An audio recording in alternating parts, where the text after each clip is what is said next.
I forgot that I wanted to record another webisode, just a quick one in response to something. So there was a video that was put out, a YouTube video, but it was audio from my show. In the height of the controversy that erupted over the punks and the thugs, the kids not even taking part in the ethnic studies. Some of them did. Most of them didn't. Who, chained themselves to the desk of the TUSD governing board. Okay. In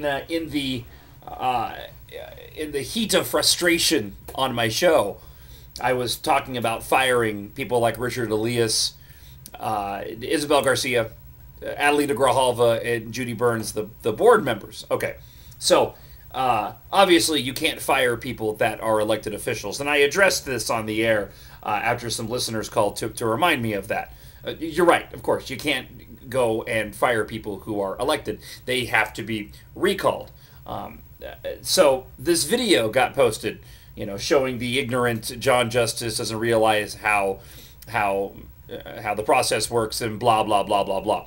Okay, fine. You got me there. In the heat of the moment, I said fire when it should have been recalled. Most of the listeners are smart enough to know that I generalized, but needless to say, I made a mistake. And I'm willing to go and admit that I am a flawed human being.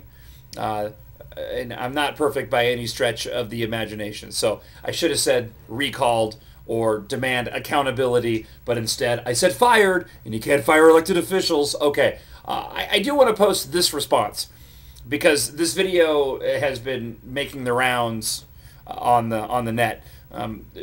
Przalski's rum Roman and rebellionism. It started on that idiot A.B. Morales 3 Sonorans webpage. Even the Range and the Tucson Weekly picked it up. Here's my point.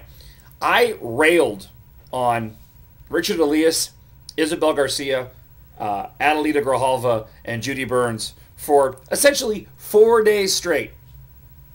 I said all kinds of stuff. I mean, I spent the entire show on Wednesday, almost all 4 hours talking about this issue. And you pull out me saying that they can't be fired? That's what you point to? I gave you 4 full hours of material, talked about it for almost 4 full days, and made all kinds of really great, amazing points that you could have tried to counter me on or say that I was wrong about. And instead, you point out that I said they needed to be fired when you can't fire elected officials. Again, that was yes, 4, that's 8, that's 12, that's 16, almost 16 hours technically worth of material that you could have tried to argue with me on, and you pointed out that I said fired instead of recalled or held accountable. I said a lot of other stuff too, but apparently I must be right about all those other things I mentioned. Since you didn't talk about any of that. Just thought I'd point that out. Thanks for watching.